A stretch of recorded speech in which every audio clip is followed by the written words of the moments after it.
Director of Solutions for Medtech for S3 Connected Health. Bill utilizes his decades of experience in the medical and life science industry to advance medical device and product development with an emphasis on connected devices and digital health. He has been directly involved in the creation of a variety of medical products, including hearing aids, perfusion systems, PACs, and medical imaging, networking and storage, telemedicine, vital sign monitoring systems, and mobile health. He has served in development and executive management role at several medical device and Fortune 500 companies. Residing in Minnesota, Bill is an active participant in Medtech community, a regular writer and contributor to leading Medtech publications, and a lecturer on innovation and product development, including medical devices. He also serves as a president of Betten System Solutions, a product development consulting firm. Bill holds a Bachelor of Science in Physics and Electrical Engineering, and also Master of Science in Electrical Engineering. Thank you for being here, Bill, and please take it away. All right. Thank you very much. I hope you can all hear me. Thanks for that introduction. I'm going to share a presentation here. I have to work with some slides, I guess. So let me pick that here. I'll go to this screen and let's see.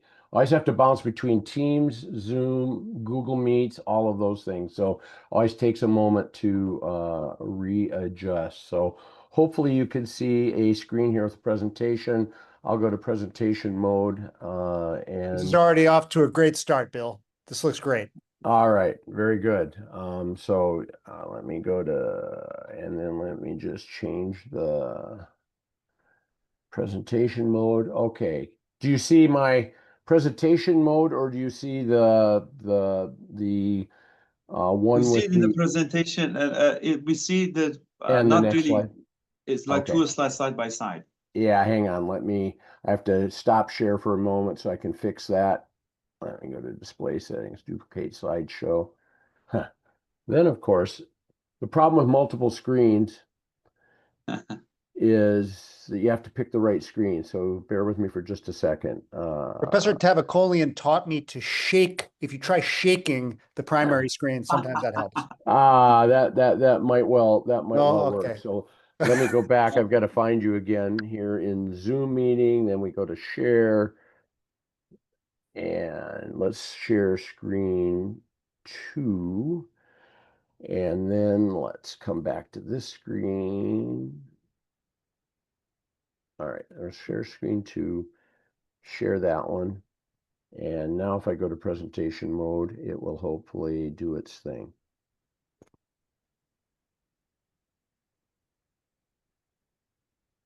All right.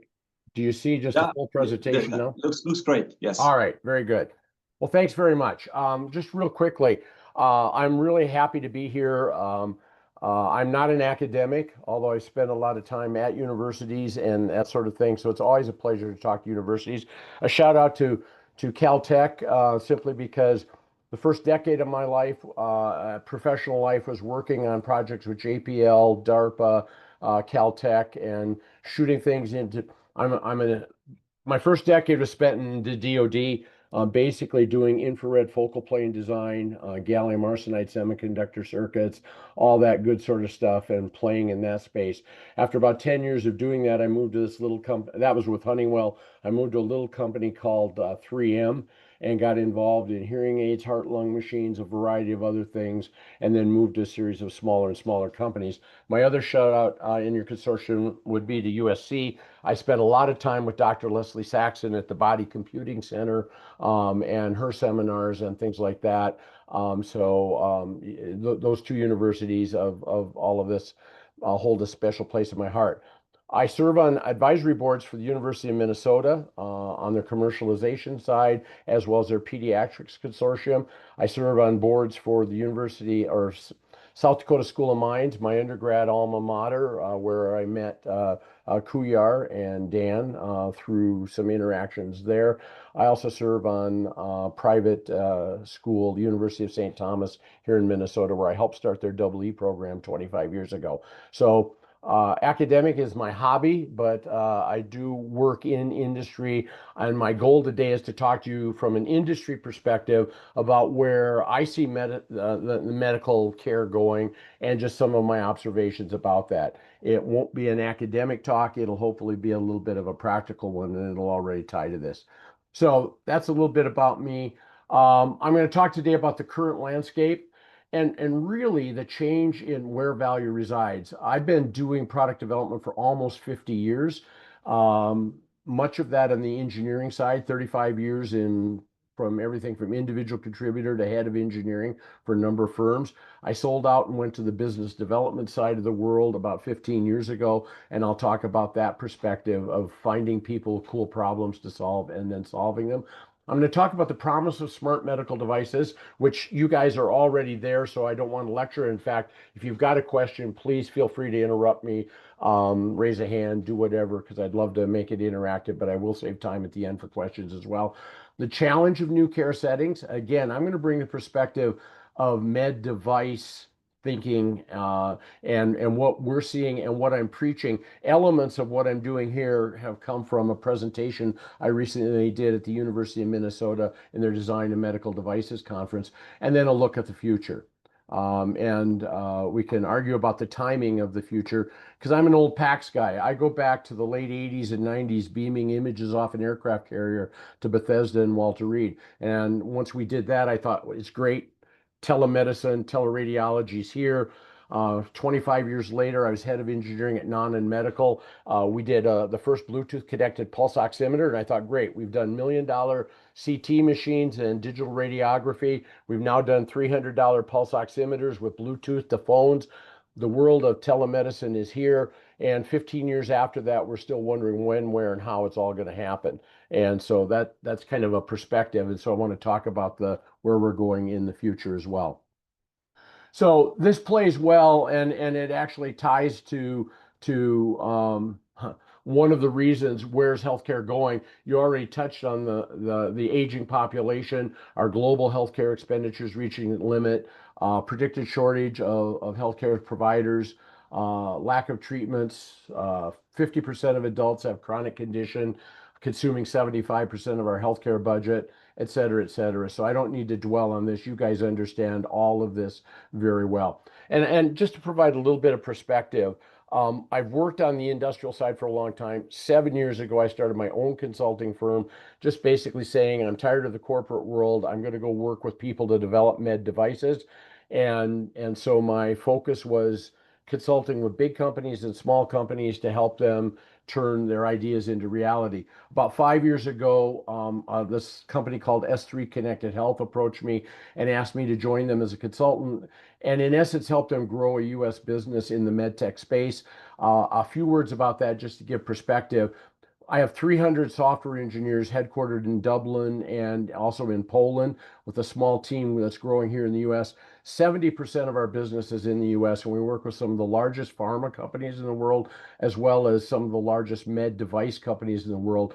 And as I'm running that business, I basically go find big med device companies down to little startups who have cool problems to solve, and then I put teams together to go solve those. So for me, it's the most fun thing I can possibly do, since I don't consider myself a designer anymore, but I am a system engineer, and we're all working with people to try and solve these problems. Now, a little bit of context, and I'm going to approach this from the med device perspective because those are my primary clients, the Boston Scientifics, Medtronics, Biotronics. Those companies are basically the clientele that I work with and talk to. One of the points I make to them is the world is changing. The med device share of our national healthcare expenditure over the last 35 years has been stable. They get 6% of the pie. And in 2023, that's almost $5 trillion or $5 trillion. They get 6%, and it's been stable. They haven't gained much over all of that time. It's still a $300 billion market in the US. But if they really want to share in revenue, and what company doesn't want to grow, they have to start to think about, how is the med device space changing? Where are they going to go? What are they going to do? And a large part of what I do is talk about that change in med device from device-centric universe to a data-centric universe and where things are going. And so you're going to catch a little bit of that from this presentation, where I'm talking to the med device companies. And on this one slide, I could spend days talking about just this one slide. I'm going to throw a lot of stuff at you very quickly. I'm sure you guys understand this very well, but this is talking about the promise of smart medical devices. The center of the universe since devices were born has really been the device itself. It's a pacemaker, it's a pump, it's a thing, and that's the whole biomed device world grew up with that. And data was, and so what I'm showing here is the evolution from the device to a device with connectivity. And as you move up that food chain, the device vendors have decisions to make. In the traditional world, the device is the center of the universe, and data for them, maybe if it extends up into here, is operational data. How long has it been on? If it has a consumable, is that information, is a consumable gone? What's my service time? That sort of thing. For the last 50 years, device companies have been centered, maybe for sure here, partially into this. But now things are changing. They have to move into the world of operational enhancement. What that means is instead of having device and then a data stream that comes out that's only service oriented, now they start to look at the patient data itself, the actual therapy data that's being provided. And they move into what I call the digital enablers. So they start to allow the device to interact and start to provide information to clinicians or the end users or even patients in some cases about what's going on. And as you continue to move to the right in this, then they have options of, do they start to become a therapy improvement or delivery company? And so in simple terms, are they a vendor? Are they an enabler? Or do they want to be a digital player? And in the digital player world, that means they're providing services and capabilities to diagnose or treat illnesses themselves. And this is a major, major shift in med device thinking, particularly for the big guys, because they've been built around the device, they built the infrastructure. Many startups, and I enjoy working with a lot of the startups, have to think about this from the very beginning. But even so, many of them start with this device, and I talk to them about connectivity, where you're going to go, what you're going to do, what are you going to have happen. So this is where the world's going. The challenge to the med device guys is which role do they want to play in this? And we're actually engaged with some of the biggest companies in the world right now, helping them think through how to build a data strategy and how do you get paid for it. The business models and the challenges around reimbursement business models and getting paid are huge. Used to be a technological problem, but we've licked that more or less. And the other piece of this puzzle is to show the value of data. As I go to the right on this chain, the value of the data gets bigger and bigger and bigger. And ultimately, when I get out here, I'm getting and providing healthcare anytime, anywhere, in any location. Whether it's bringing the information to clinician, whether it's remote monitoring, it's this world out here. Any quick questions on this? Like I said, I could spend days talking about this, but I'll keep going. But I wanted to set that stage because in the med device Yeah, I got a space- quick, I have ahead. a quick question. Yeah, Armstrong here. It's really great to meet you, Bill. I'm going to say Hi. hi to Leslie right now. As a matter of fact, we're sharing a patient. Okay. Actually, interestingly, we're both sharing a patient, and this patient has some streaming data associated with her.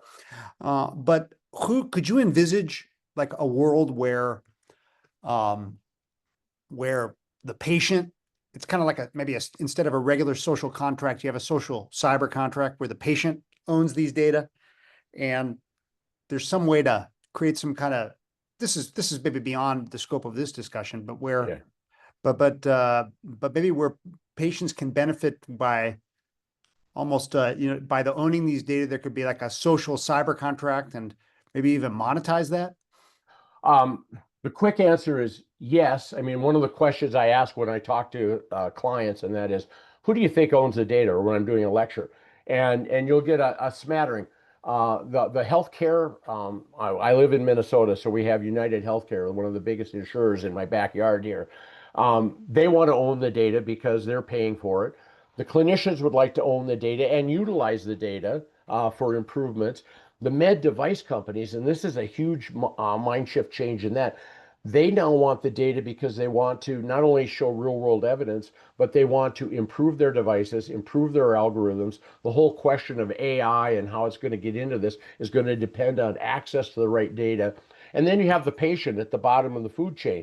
And if you go back to the old days in the 50s with Henrietta Lacks example where her cell culture was taken and utilized without payment permission, I mean, that was standard practice. I do envision a world where people are smarter about their data and what's going to happen with it. People will willingly give away a lot of information about themselves to watch YouTube or TikTok videos. It'll become an interesting question to talk about what they will do in terms of information about themselves and how it will go. So I say, yes, I see that, but you have competing interests all looking for access to that data. You have down the road from me, Mayo Clinic as a big program in trying to utilize their 100 million records gathered over almost 100 years of patient information, and how do they utilize it? And they've got various monetization schemes. So the answer, it's a very long answer. Yes, there's a role for monetization. What isn't clear is whether or not the standard consumer is going to be in a position to do anything real about it themselves. And just a real quick sideline, 6 years ago, I had a meningioma the size of a tennis ball in my head, and I became a patient for the first time. And I've written about it and done some videos on it. If I weren't an educated consumer going into this business, it's scary as hell. And for people to make decisions about what their data, where it's going, what's going to happen with it, I'm not sure a patient is informed enough to be able to make good decisions about that. And so we'll leave it there. And actually, when you say it's been a while since I've talked to Leslie, I was a early adopter with her and Dr. Dave Albert of the AliveCore system. I've been using it for probably 15 years. It's so old, it's fallen apart. My data has been going to them That's awesome. that long, anyway.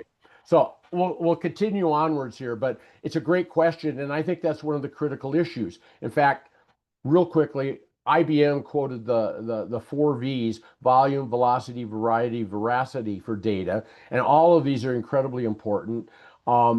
These 3, volume, velocity, and variety, that's getting handled in the consumer world. Veracity or truth of data is huge. In the medical field, it's absolutely. The thing I love about medicine, we're the only industry, when I say my device is going to do something, I need to have proven that it's really done that. And so truth of data, and that's hugely important now that we're getting into the AI world. And I still have my DARPA neural nets textbooks from the 80s that talks about it and could tell stories about autonomous land vehicles we were doing back then. But the value question now, you just asked, how do we monetize it? What do we do with it? It's a big issue for everybody in that food chain. Let me keep going here. Get my cursor back to the right page. So this relates to that chart. I'll just be real quick. You could probably grow this down here, that 6% a bit by continuing to do what you do.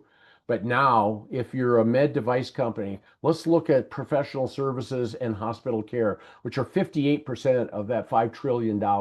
How do you go, and some of my estimates built on stuff from McKinsey and our own internal research department, you can easily start to generate $45 to $100 billion worth of that if you move along that food chain and start to get engaged in professional services and in the delivery of healthcare in ways that med device companies haven't today. So the challenge for this was to convince them to how do you move forward in this realm. Let me go here. I lost my cursor for a second. Let me go. So where does the future of care delivery reside to? Last little piece of financial stuff. 180 to $265 billion of care services are predicted to move to the home in 2025. And you can see that grows from 2022, 60 billion. You guys are talking about the home healthcare market. We could have a big discussion about delivery of of kidney dialysis there to a monitoring of diabetes to the evolution of other services into the home. I won't dwell on other than say there's a big financial reward there. One of the things we spend a lot of time, companies that have been built around building devices for hospitals don't transition well to the home. That's a big challenge for them as well. When I went through my surgery, I joked about it because I'm an old non and pulse oximeter guy, so wireless connectivity and all of that.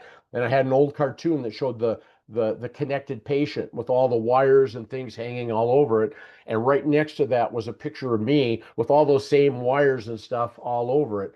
I am convinced that we could do a far better job with the technology we have, but we haven't because we've designed things for professionals inside a hospital and doing all of that. I came away from there convinced with all these wires and things hanging off of me after brain surgery that the only connection that I really should have to have was the catheter because they haven't figured out how to make that wireless yet. But everything else, I should have had simple little patch hanging on me or doing something. I know work's being done in that space, but we've got a long ways to go. I first used this chart. This actually came from Intel. I started using this chart almost 15 years ago. The sad thing is it's as relevant today as it was then. Basically, real simply, cost of care on the bottom of the chart up to 10,000 or more if you're in a clinic, in an ICU or something like that. Quality of life really sucks if you're there because you're sick, you're ill, and you're in an environment that's not necessarily conducive to helping you recover. As you move to the upper left on this chart, your quality of life improves, your quality of care can improve, and the cost goes down. As I said, I started using this chart 15 years ago, talking about why we had to move out of hospitals and start to move to the home or to other environments. And unfortunately, it's still relevant today. I'm going really, really fast. I'm happy to make this slide deck available to you as well. Or you're recording it anyway, but I can make it available. Just real simply, how does this impact med device development? Because it's not any longer just about the device technology. All these inventors come in, they're enamored of, I've got this new device for doing this. I'm working with a company that is public, I could talk about it. They have a 1-minute breath test for lung cancer detection. And it was, they were isolated in Boston Sci and the University of Minnesota for 9 years. And then they said, go forth and be a real company. And they said, in order to do that, we need to move you out. And I talked to them about their wonderful, really nice graphene-based sensor that measures volatile organics in your breath, et cetera, et cetera. Wonderful technology. And I said, what are you going to do with the data? Well, we want to collect it. What do you want to do when you collect it? Well, we want to improve our algorithm. Great. We went through that whole process of what do you want to be? What do you want to do with the data? Are you going to be a service provider or not? And you see on the left, you see all of the issues that go into the development of the product today. It's no longer just about the hardware. It has to be about connectivity, data privacy, cybersecurity, interoperability. What are you going to talk to? If you don't talk to an EMR, I've had a clinician tell me, if it doesn't show up in my EMR, it might as well be a Post-it note hanging on a refrigerator somewhere. That data means nothing to me. And then on the right-hand side, it kind of following that model that I had before. At the bottom, you start with the operational excellence. You start to talk about what my device does and how it's being utilized. I could track it. I can do those sorts of things. That's the stuff that traditionally, they used to send a tech out to look at. Then they ultimately, well, we'll take a computer out and plug in an RS-232 port and we'll talk to the system. And then maybe we'll get wireless or a USB stick. So there's been an evolution there. And now devices are designed to call home, provide information, that sort of thing. Then you move up to therapy optimization, user training, usability, adherence, outcome monitoring. Can I go closed loop? I've been in the diabetes space for about 15 years as well. And it's the closest thing we have to a closed loop system, but we're a long ways from having a truly artificial pancreas. And I'm hoping actually that the biological research in islet cell regeneration works out because I found out that the body is is much better at it than we engineers are at designing feedback and control loops in certain areas. And then ultimately at the top, clinical workflow management, care coordination, and hospital at home. Here's some challenges. I promise I'm almost done talking. There are not 27 slides in this deck. Well, there are, but I have a lot of backup if you have questions. So we've been really good at developing in-hospital acute care kinds of treatment. That's what our whole system has been built around. We've gotten better at dealing with chronic care over here in the top right. I use diabetes as a great example because an illness that would kill people 50 years ago because of the development of insulin, because of the development of blood glucose meters that you can stick yourself a dozen times a day and track what's going on in your body, all the way up to CGMs and potentially closed loop pump systems. We're starting to take care of chronic care, which is important because we're getting ill earlier in life and living with illnesses for a lot longer. Again, an impetus for the movement to the home, the impetus to wearables and that whole sort of thing. We could deal with episodic care. Something happens, there's an event, it's pretty close to acute.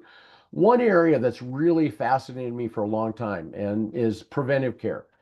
We have the ability to monitor, look at, and analyze things obviously going on ahead of time. But our system, and that's where you start to see some of these hurdles, legal, regulatory, financial, technical, start to pop in. My contention today is that the technical hurdles, which were huge once upon a time, are much, much, much lower. It's a very small hurdle. It's a speed bump in today's world. The business models, the regulatory, and the financial, the infrastructure, I'm going to call it the healthcare infrastructure, is the big impediment today. I had a discussion probably 10 years ago, and I don't think the situation has changed much, with the head of United Healthcare on the one side and their Optum delivery services on the other. And I was leading a panel discussion about healthcare and where it's going. And I said, look at this, isn't this great? We have these devices, pulse oximeters, wearable vital signs monitors, implantable cardiac monitors. This is great. It'll provide us a lot of information that we can use to improve health and wellness along the way. And their answer was very matter of fact. And again, it's gotten better, I think, over the years. But it's in their world, they have patients who are on their insurance plan for 2 years, 3 years. It changes when the contracts get renegotiated, changes when somebody leaves their job. The idea of investing in something now for a 20-year out payoff in somebody's health, or 30 years or 40 years, is a really difficult thing in our financially driven world to get their head around. Again, I don't blame them necessarily. It's a fact of life. But it's a very real issue, particularly in this area of preventive care. And I'll add one thing here. Even if we have all of this information available, and we can now monitor just about anything you want to have happening, if you want to put enough money, time, and energy into it, we still have one big challenge that will prevent it from really revolutionizing healthcare. And that's the individual themselves. My father was a smoker.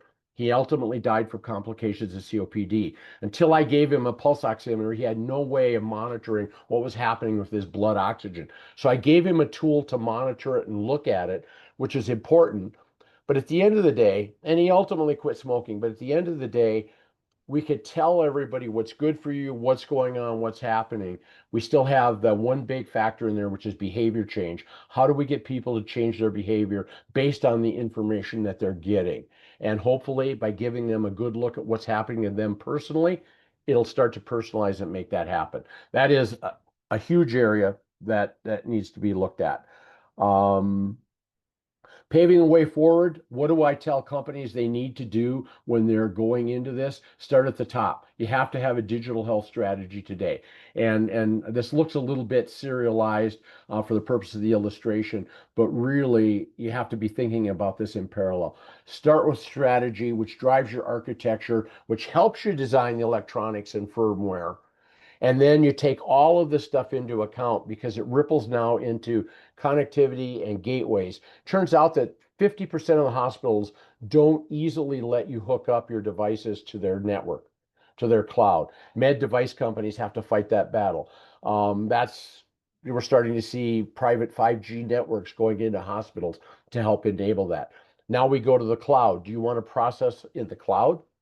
Do you want to process at the edge? A lot of trade-offs there depending on the real-time nature of what you're doing. Mobile, When does a cell phone become a medical device? Interesting debate we can have around that. In Samsung and Apple's words, probably never. Apple will make some claims around it, but make sure you read the fine print where they tell you that if you have AFib, don't use this device for monitoring AFib, etc. Web apps, and the big world now is analytics. I'm not going to dwell on AI here. I think there's a great promise. I'm an old imaging guy, an old image processing guy. I've seen what AI type analysis can do in the radiological areas.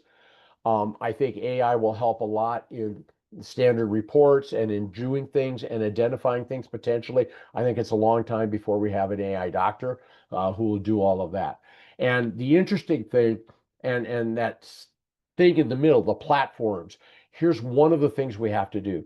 We have to start thinking outside our silos of cardiology or endocrinology or neurology and all of that. We need to fuse the data together. We need to look at it holistically, multiple therapy areas, multiple geographies, and multiple digital health services. And that isn't happening today. Our hospitals and structures are built around verticals. Our med device companies are built around verticals.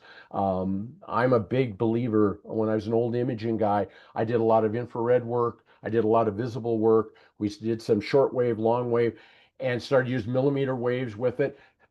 Putting all of that information together in that fashion gave me really cool ways of looking at my targets of interest, whether they were planets for astronomy or whether they were trucks or tanks for military use. So pulling all that together, I absolutely believe will be critical for us, because it's not just about understanding sleep by itself or your blood sugar by itself. It's the whole patient. And so finally, what's the future hold? Obviously, I think I've touched on almost all of this right now. I'll just say this. Improved outcomes and efficiency will deliver value. The big question is who gets that value? If I've got a pie that's X big, if I take it away from somebody, they're going to fight me for it. And it gets back to that data question. And you've got all of those people around that outside circle, around that health platform, consumers and patients, the life sciences companies, the government, the providers, the payers. They all have to come together. My plea for us as we go through this is, it used to be about technology. We're still doing really cool technology stuff. I could solve a lot of problems around, all of us who are developing things could solve a lot of problems. The issue for us is, how do I make money at it? How do I pay for it? How do I reimburse it? And the last thing I'll leave it with, as a big believer in telehealth, and that for the last 30 years, almost 40 years, it took a pandemic to get the rules changed so that doctors could get paid to talk to you over a screen. And even now, we're still not actively engaged in the telehealth world. So I'm going to be quiet now. That's the formal presentation. I'm happy to answer questions. And like I said, I'll provide a copy of this. So questions. Thank you very much, Bill. I appreciate the great talk. So we have a few questions. Marge, do you want to go for one?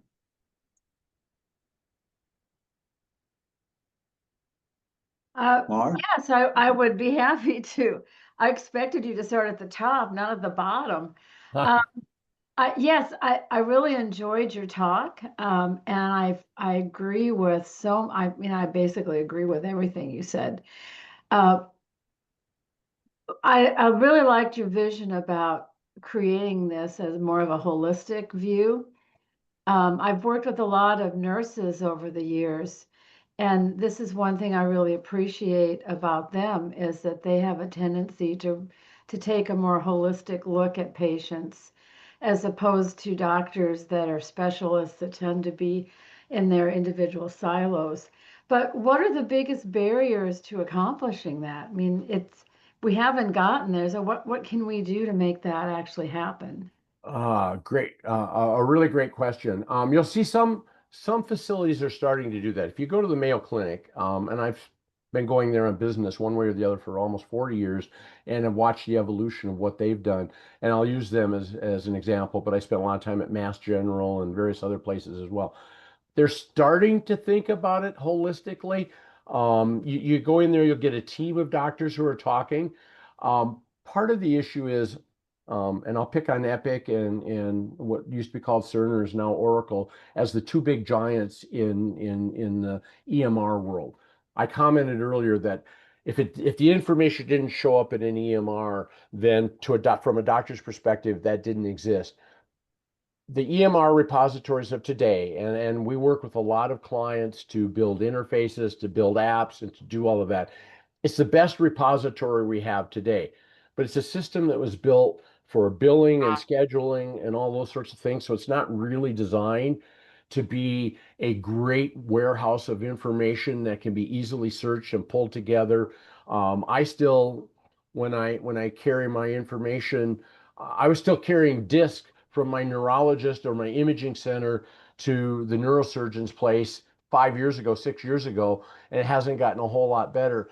So we have to come up with a way for centralizing, storing the information, having our records in one place, and being able to look at it. So I think it starts with capturing it, valid data, capturing it, tying it to an individual, and being able to look at it both longitudinally in terms of time, as well as across my blood pressure, across my sleep, across all of this. One of the problems for that is today, if I want to measure vital signs, and we all probably have them, I'm wearing a smartwatch here, and I'm very sensitive to how well it works and all that sort of stuff. But if I'm really sick, I pull out a pulse oximeter and look at my oxygen. I don't try and use my watch because these kinds of things work really great for well people. They don't work very well for sick people. So one of the problems is if I have to open 4 or 5 apps to measure my blood glucose and to measure my ECG and to do all of that, as a consumer, I'm not going to do much with it. So we need to come up with a way to integrate information in a logical fashion and allow people to sort through it and look at it. It's been done in other industries. It just hasn't been done yet in medical. And that's where I really poke at the infrastructure change. We've got to change the way we think about patients. And the good news is it's starting to happen, but now we need to design systems that will make that information easy to use. Sorry, long-winded answer. Okay, and maybe some good visualization that ties it all together? Absolutely. I mean, and that's where some of the AI assisted stuff's going to happen. I spent a few years as head of engineering for a data storage firm, and we built big jukeboxes in before EMC really took off for storage of information and archival and all of that. The joke of all of this is you put all that in, we just built a better shoebox for all those pictures that sit under your bed. So we had a way of sticking it in and acquiring stuff. And I'm sure we've all done it. How many flash drives you have sitting around or old optical discs or things like that with probably great information on them. But unless you have an inventory and cataloging and analysis system that goes along with it, it's almost useless. So a lot of work at data analytics and in sensor fusion and pulling that data together that I think we really have to take advantage of. Okay, great. Thank you. Yeah. Thank you very much. Bijan. Yeah, fascinating talk, I echo March. It's very interesting. You have one slide that shows that the cost of the care, if it's done at home, is around $1, and when going to the hospital, how expensive it's become.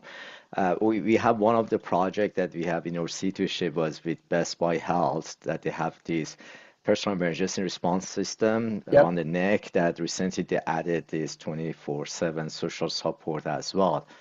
And we test these platform for the home care for people who has a history of fall and has loneliness. And just preparing the results for a presentation, it was very interesting, echoing exactly what you have mentioned. We have over 6 months, we saw that the number of hospital visits was dropped by 38% in this population that linked to almost 72% reduction of the healthcare cost associated with hospitalization. So it was a matter of providing on-demand support for those people who has chronic illness. We can have significant healthcare cost saving. But the problem that we have, and I'm seeing in many of remote patient monitoring, and you also mentioned that, is that we don't have a right closed loop system. The solution currently is too complex. We have a lot of remote patient monitoring.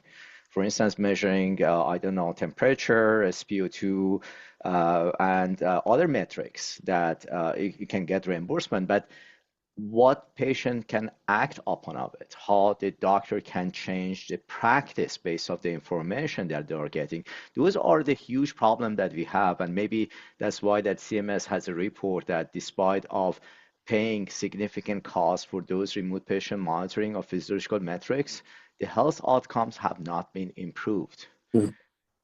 So what are your solution for it? How we should do better for those remote patient monitoring that actually impact on outcomes and improve outcomes? And a great question. And boy, if I had an answer for that, I'd write a book and become a billionaire or something. But so here's some observations. First of all, Best Buy's headquartered here, so I'm familiar with what they've been doing and applaud them for what they're attempting to do in the personal healthcare space. And about 10 years ago, I worked with Good Samaritan systems that do graduated care from keeping people in homes all the way to assisted living, and Verizon.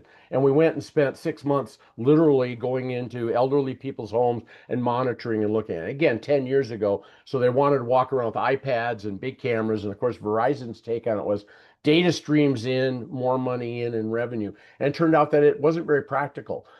Even in some of the elder assisted living places we went, even their temperature monitoring, they'd hang clothes over it. They didn't want to be monitored. They didn't want to be spied on. There's just that issue of, I don't want somebody looking at me. Now that's changing. We're getting used to that. But I think the real key is, how do you make it really actionable information? I'll use the AliveCore example. As I said, I know Dr. Saxon and Dave Albert, and was one of her early body computing. They said, hey, Bill, come on over here, be part of this. And here's this new device. At the time, it was in the veterinary market. It's the only place that could sell it. They said, here, you can have one for your iPhone 4. I still have it. It still works, although the case is crumbling. And we're going to monitor ECG and cardia, or that. It's a really cool monitoring device. It works well. It's medically regulated. It could do all of that. But for me, even as an educated user, relatively, it's worthless information for me because it doesn't mean anything to me. And blood pressure can be good. I mean, hypertension studies give them a blood pressure cuff, have them measure and monitor this. But unless you have the context of everything and can make sense out of it, it's a problem. Did your blood pressure spike because you were watching a scary movie? Did it do it, what happened and why? So that's why I'm really a big believer in putting the whole context together. But then you have to turn it into something that's meaningful. I joke about all this remote monitoring stuff is great, but no doctor wants any of my vital signs 24/7, 365. The cardiologist, going to the ECG example, wants to know a half hour before I'm going to have a heart attack so they could call an ambulance or call me and tell me to take an aspirin, and they want to monitor me for 30 days afterwards because of readmission. And that's it. So how do you make sense out of all this information? And it really boils down to, how do I pick the right things that happen? Last little piece on that, I wear this fancy smartwatch, and I wait on technology because it always gets better. So I finally bought one about a year ago, wear it. I'm at the theater with my wife. I've taken care to have my phone off, all of that. I'm sitting there applauding, and all of a sudden my watch starts talking to me. My wife's phone starts buzzing. She had it on buzz. And I got my hand over it trying to figure out this new watch, what's going on. I had fall detection turned on. It thought because of my applause, it actually thought I had fallen, and it called my wife and my sister to let them know that Bill's fallen down. So one of my cautions on this is, how do you make sure the events are real? How do you make sure that they're meaningful? And how do you turn it into something that the user can actually do something with? My 93-year-old mother lives in an assisted living home. Thankfully, she's still in pretty good shape, but she have a tendency to fall and have something happen. She wouldn't know what to do with blood pressure measurements or anything like that. Her caregiver needs to understand that. And so it's how do you make that information useful in a way that will improve your health? That I oh, go ahead. love I really love it. So very quickly, because I know that there are some other questions, but you touch upon of the point that I'm highlighting a lot for my students, saying that it's important to design the technology that has effectiveness to improve outcomes, but also perception of the benefit for the end Yes. user does matter. If you cannot make a case that how that is beneficial from point of view of the patient, it will not be scalable. The example was fall detector. I remember that was my thesis. We told patient that, hey, we have a system that can automatically detect that you're falling. And the patient said that I'm not interested in. But when we change the narrative saying that we're detecting that you fall and you cannot get up, right away they see the benefit. They want to have it because that is happened many times to them. And I believe that this is one of the big challenge that we have, that what kind of the information we should also transfer to the patient or the caregivers to see the values about what you're using. Otherwise, they put it on the closet. They may use a couple of days and that's it. I mean, they don't want to use it anymore. But thank you so much.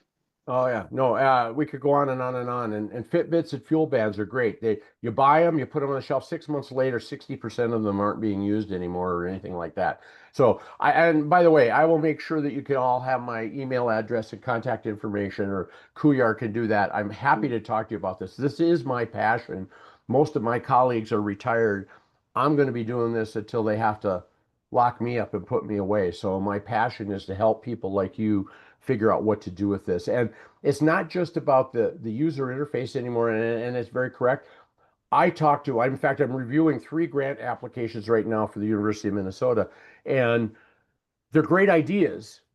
But one of the things that almost everyone misses is I could build this thing and it'll do this, and that's great. But in the medical world, you have to show it's at least as good as what goes on before, but you have to show a cost benefit ratio too. And that issue of just because you can build it, but how do you get it paid for, reimbursed?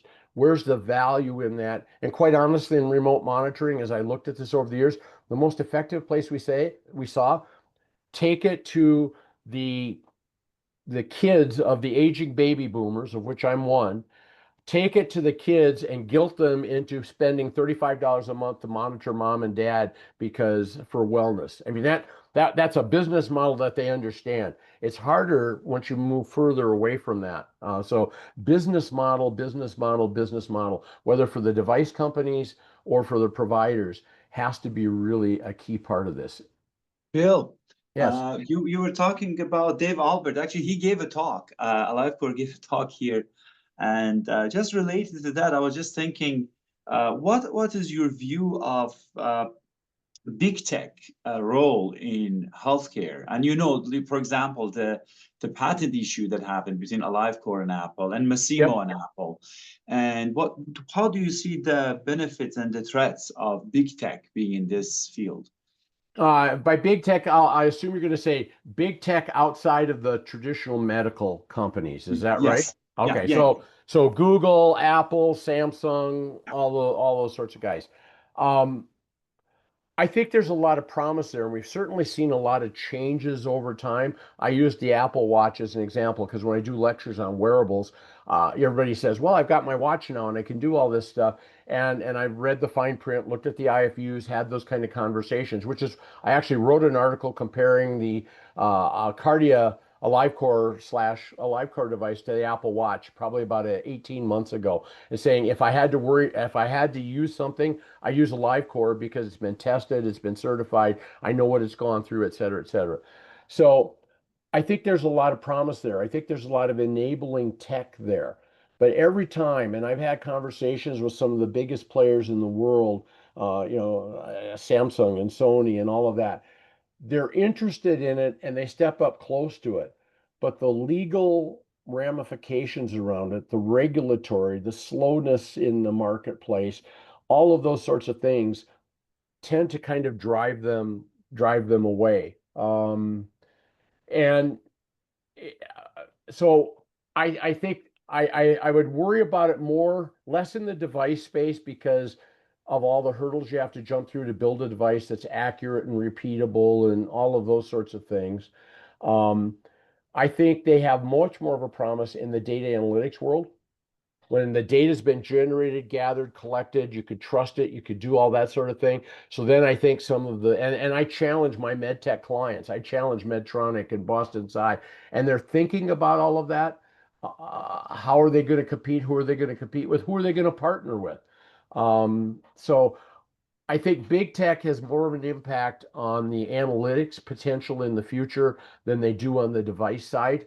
But I will say this, I've seen a big change. That chart that I showed that I said I could talk about for days, device companies are really now starting to think about where they want to play on that path. And I've seen some very conscious decisions where they say, you know what, we want to sell the data, we want to create the data, we want to be part of that, we want to do the algorithms and analyze it, but we want somebody else to be the service provider. That's one model. There's another company that says, I just want to sell the device, period. And then there are others who are starting to say, you know what? I want to be that player. I'm going to start doing that analytics. I'm going to start, but the companies who can do that are few and far between because it really is a massive scale problem. Bill, I want to make sure we get, there are two good questions that I want to make sure we don't miss. One by Danny and one by Bob. Bob, you go first and then we get, I hope you have a few minutes left, Bill, for the question. I'm fine. I'll stay as long as you need me. Bob or Dan, one of you go take it away. Okay, Bob is there.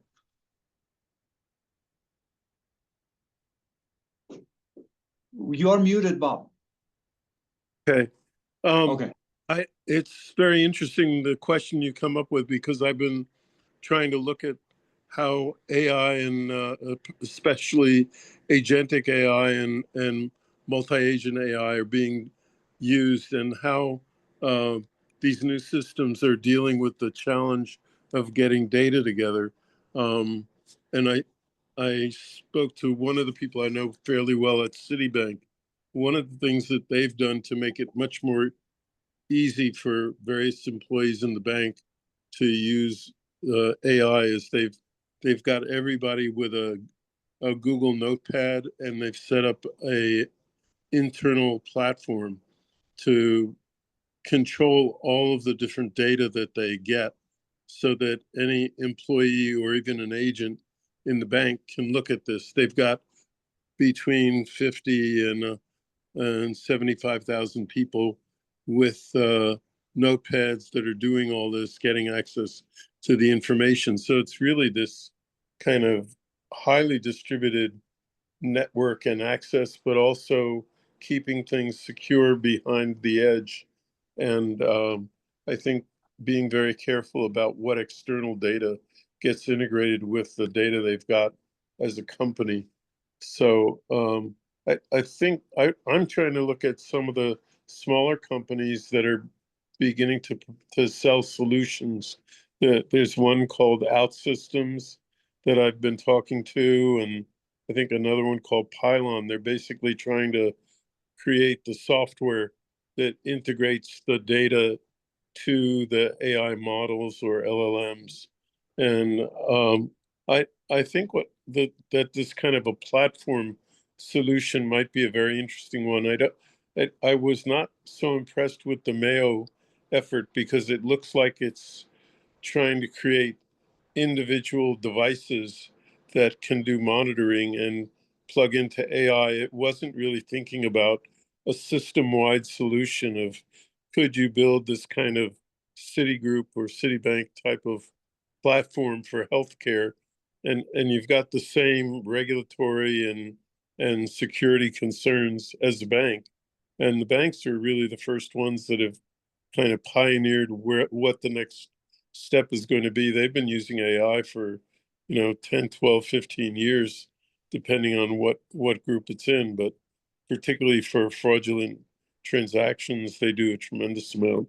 But I've even seen some banks that are putting agents in place with human employees, and the agents are going out and supplementing the work of the employees, and getting access to these data, figuring out what kind of trends or issues they're supposed to identify. And you have offerings from places like Accenture, where they've put together multi-agent teams, and they're selling this mostly to companies like ESPN and BMW. I haven't seen any healthcare institutions mentioned, but what they've created is kind of the new infrastructure to link data and AI models together. Yep. And No, I haven't seen that in healthcare at all. I'm starting to see questions around that. We're working with HIEs, Health Information Exchange aggregators. For example, the state of New York, we're having conversations with. They're one of the few agencies that could pull all this information together. One of the challenges in healthcare, unlike the financial world, is, and we found this out over time, right? Much of the healthcare data that's been gathered, and particularly in clinical testing, when you're looking at efficacy, has been for white middle-aged American males, right? And so I'm different than a woman of the same age or something like that. We have vastly different cardiac needs. So one of the challenges is the data is so individualized potentially, and getting it accurately and in the same spot is a big challenge. We are looking at how to work with HIEs. We are looking at mining of EMR information. I've got pharma companies and med device companies who say, I want to mine that information and look at it so I can understand adherence. But it's kind of like when you design a clinical trial, there's so many people you throw out because they don't match your set that it really becomes an interesting challenge. So I do think, the financial world's taught us about cybersecurity generally, or trying to anyway, and we're using that in medical. I'm not sure how the other stuff will translate over because of the disparity in the data, the differences in the data, and trying to pull it all together. But we're obviously headed in that direction. This is very interesting discussion. I wish that we have time to engage also Margaret from Medline, because she should work for several decades about the cost effectiveness of leveraging data to improve the care. But we are running at time, so I know that there are a couple of other questions, but Bill, amazing talk. Really enjoy that. We have your email address. Please, everyone, if you have a question, comment, suggestion, collaboration, please reach out to Bill. And we're looking forward to collaborate with you. You have fascinating knowledge. That's amazing. It comes with being, I chalk it up to being old, inquisitive, and I have technological ADD. I keep asking myself, why couldn't I just be nice and quiet and spend 40 years at 3M we or need something? to have your actually vision and your wisdom to really navigate, because engineers that tend to think that this is cool way, they're designing some cool technology, but then they hit the hard rock because they don't understand reimbursement, as you mentioned. They don't understand the value, cost saving, and how to generate money. But having that ecosystem, to having people like you and other experts coming under the same umbrella, this is the way that make us optimistic that hopefully we can leverage technology to make an impact. Thank you so much. Thank you so much, Bill. Thank you, everyone. Please note that the next 2 weeks we don't have a C2Ship Think Tank talk because of the July 4th holidays. We resume July 11. We will have a fascinating talk about new generation of the technology to better assess skin perfusion and for management of the care. And there are some reimbursement code that now emerging for supporting those technologies. So hopefully that would be interesting talk. Thank you, everyone. Happy Friday.